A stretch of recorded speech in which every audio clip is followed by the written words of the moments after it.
बाबा अर्शिला किथे रहिजी वई? मानी टेबल ते लगी चुकी आ, तदी थी वेंदी। पापा आप भी अची पई।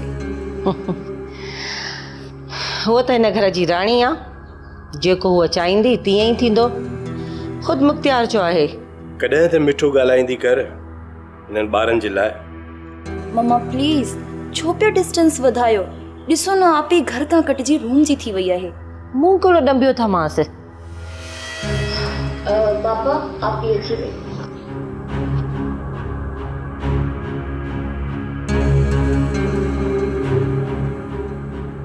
लॻे पियो त अंदर जी मौसम वसण जा सांभा पई करे। जी बाबा। छा ॻाल्हि आहे बाबा? चेहरे ते उदासीअ जो मींहुं पियो वसे। पापा लॻे पियो त आप ही जा सेशनल्स बहितर न पिया थियनि। न बाबा ईअं न आहे, हाणे निंड मां उथी आहियां, हिन जे करे ईअं लॻे पियो। सिधो सौ छो नथी ॿुधाईं सॼी राति जागी पई? सॼी राति छो जागंदी हूंदी ॿारनि जी मां? सॼी राति उन मुंहिंजे लाइब्रेरी वारे सां ॻाल्हाईंदी, ॿियो वरी कहिड़ो कमु हूंदसि। मां सम्झां थी त मम्मी जी ठहियल बिरयानी खाइजे। ईअं न थिए मम्मी सवाब दीदी इख्तियारात इस्तेमाल करे ऐं असांखे मानी खां महरूम करे छॾे। असां 4 त भाती आहियूं हिन घर में,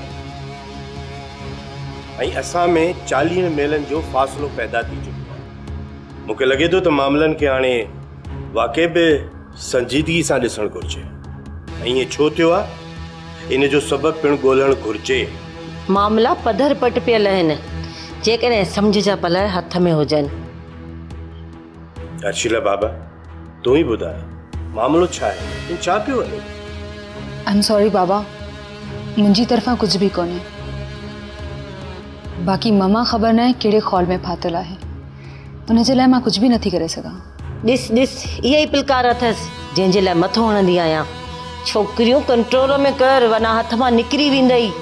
ममा असां अहिड़ो कयो छा आहे जेको? अर्शिला ख़ामोश।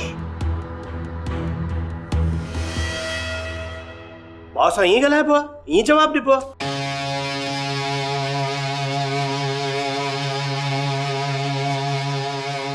मम्मी इहो छा कयो तव्हां? मसे मसे आप ही आई हुई, हाणे मानी बि न खाईंदी हुआ। हा तूं छो न भर खणंदी आहे? ॿई हिकु जहिड़ियूं जो आहियो। फॉर गॉड सेक मिशाल, ईअं औलाद खे पालबो आहे छा?